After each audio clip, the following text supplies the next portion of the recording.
সাধারণত বাংলা বাক্যে উচিত ছিল বোঝাতে বাক্যের গঠনটা হবে সাবজেক্ট যুক্ত শুড হ্যাভ যুক্ত ভিত্রি যুক্ত অবজেক্ট অবলিক প্রেস। কিরকম উদাহরণ? যদি বলি তাদের এখানে আসাটা উচিত ছিল, আমাদের সেখানে যাওয়াটা উচিত ছিল, তোমাদের কিছু ভালো বই কেনা উচিত ছিল,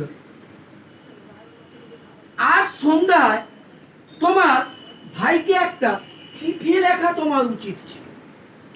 এই যে প্রত্যেকটা ক্ষেত্রে উচিত ছিল উচিত ছিল উচিত ছিল, এইরকম ধরনের যদি বাক্য আমরা পাই তখন আমরা বাক্যের গঠনটা করব সাবজেক্ট যুক্ত শুড হ্যাভ যুক্ত ভিত্রি যুক্ত অবজেক্ট অবলিক প্রেস। একটা উদাহরণ দিয়ে বলি, তাদের বাজারে কিছু বই কেনা উচিত ছিল।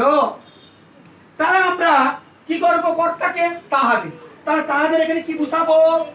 দে। তারপর নিয়ম অনুযায়ী কাকে বসাবো? Should have should have should have. তারপর কাকে বসাবো?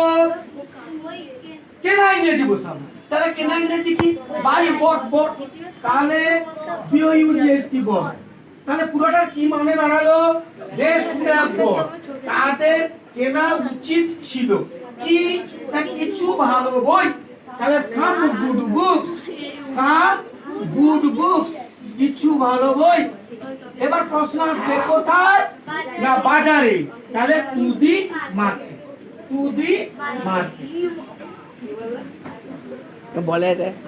তাহলে আশা কি তোমরা বুঝতে পারছো কিরকম? তাহলে যে আমাদের অনিল বাবুর কাছে ইংরেজি শেখা উচিত ছিল, তাদের এখন বাজারে যাওয়া উচিত ছিল।